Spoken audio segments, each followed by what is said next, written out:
राधे। ओम नमो भगवते वासुदेवाय नमः। आज को जो प्रसंग है एक मैंने दक्ष के द्वारा भगवान की स्तुति है और भगवान को प्रादुर्भाव है। राजोवाच देवासुर है नराणाम श्रगो नागानाम मृगपक्षिणाम सामासिक सत्याम प्रोक्तो यस्तु स्वाभयाम भुवंत्रे। राजा ने पूछा, हे सुखदेव जी महाराज, आपने तीसरे सकंद में जो देव असुर नर नाग पशु पक्षी आदि सृष्टि का संक्षेप में वर्णन किया था, उसे विस्तार से सुनाने की कृपा करें। सुखदेव जी कहते हैं, हे राजन, दक्ष द्वारा सृष्टि का विस्तार हुआ है, इस विषय में कहता हूं, सुनो। प्राचीन वरी के 10 पुत्र थे जिनको प्रेचेताओं के नाम से पुकारते हैं। प्रेचेताओं ने सृष्टि रचने के लिए तपस्या की, फिर वृक्षों की कन्या मारीशा से विवाह किया, तब इनके दक्ष नाम का पुत्र हुआ। दक्ष को राज्य देकर प्रेचेता जंगल में चले गए। तप हेतु प्रेचेता तपस्या करके समुद्र के बाहर निकले। उस वक्त चारों तरफ पेड़ ही पेड़ दिखाई दे रहे थे।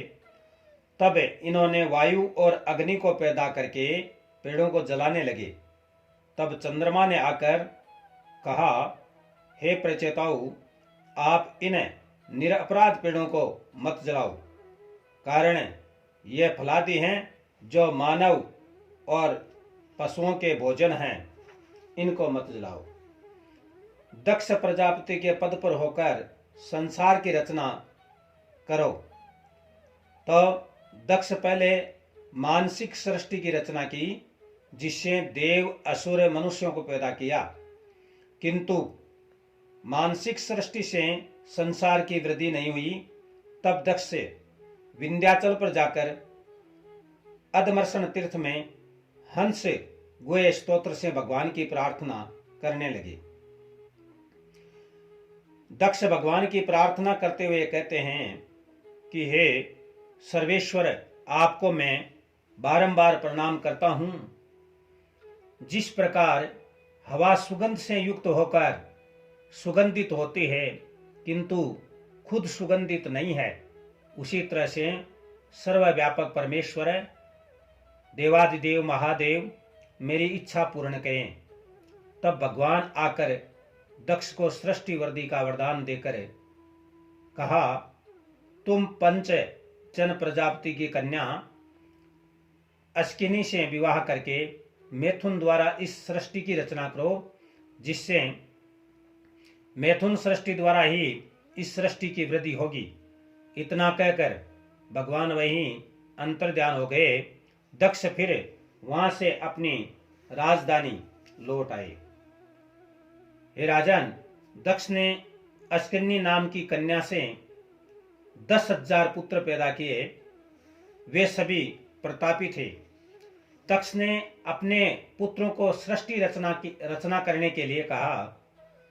तब वे पिता की आज्ञा से सिंधु नद व समुद्र संगम पर जाकर नारायण सर नामक तीर्थ में स्नान करके आचमन किया तथा तप करने लगे। उसी समय नारद जी वहीं आ गए। दक्ष पुत्रों ने नारद जी का सम्मान किया तथा आसन पर उनको बैठा दिया। फिर नारद जी ने दक्ष पुत्रों को पूछा कि तुम यहाँ क्यों आए हो? तब दक्ष पुत्रों ने कहा, पितृ आज्ञा से सृष्टि की रचना करना चाहते हैं। तब नारद जी ने कहा, मुझे तुम सभी मूर्ख जान पड़ते हो। कैसे? बोले, भूमि का अंत देखे बिना कैसे रचना करोगे?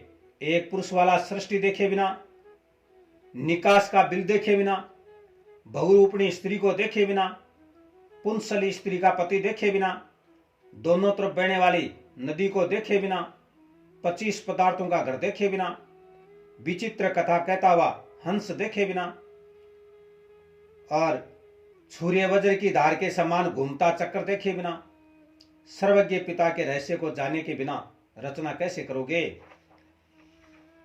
तब सब वस्तुओं का आपको ज्ञान ही नहीं है, और ज्ञान होना आवश्यक है। दक्ष पुत्र बोलिया, महाराज मैं बोलियो अब खटे जास्या पूछवा ने, और खटे ज्ञान करवा जास्या, माका तो गुरु थे ही हो और थे ही मानतो हो, सारी बात बताओ, आंको के अर्थ है?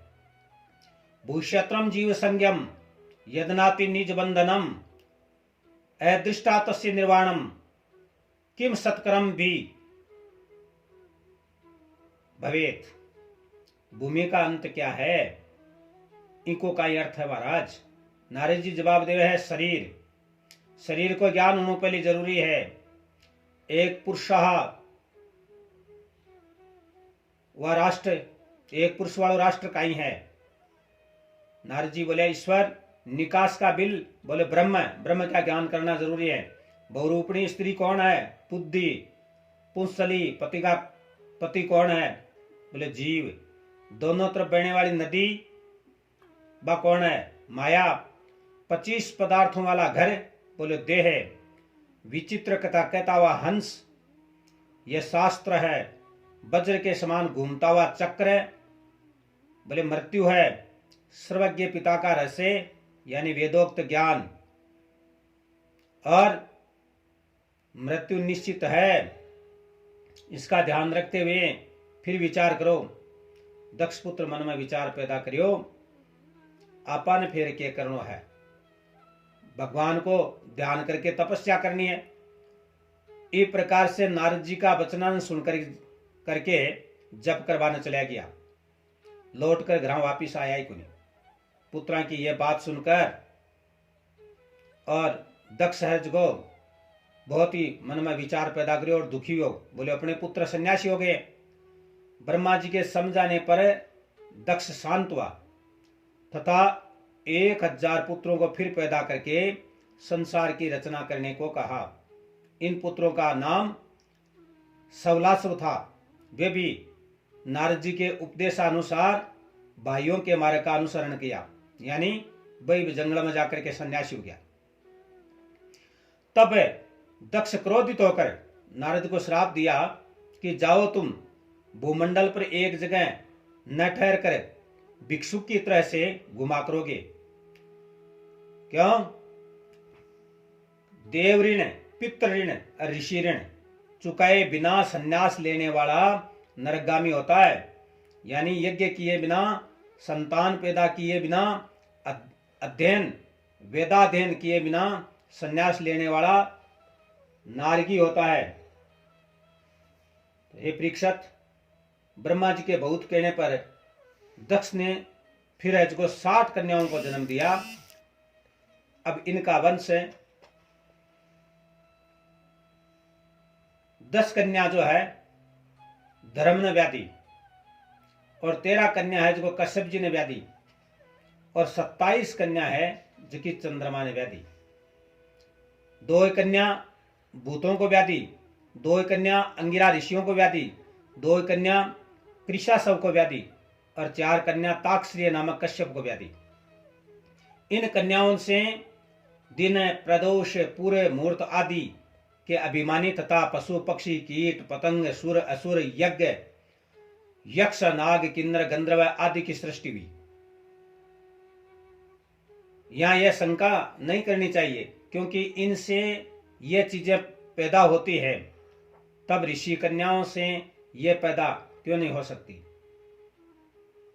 वंश वृक्ष तु काशी ऋषि गोमेदम वृक्षोद्भव है, यानी कश्यप पत्नी दीति के दैत्य उत्पन्न हुए और धनु के दानव, अदिति के 12 आदित्य, अदित्य पत्निम पुमाना है आदित्य, द्वितीय पत्निम पुमाना दैत्य। इनमें त्वष्टा का विवाह दैत्यों की बहन रचना से हुआ, जिससे सन्निवेश और विश्वरूप हुए, जो विश्वरूप आगे जाकर देवगुरु हुए। बोले श्री कृष्णचंद्र भगवान।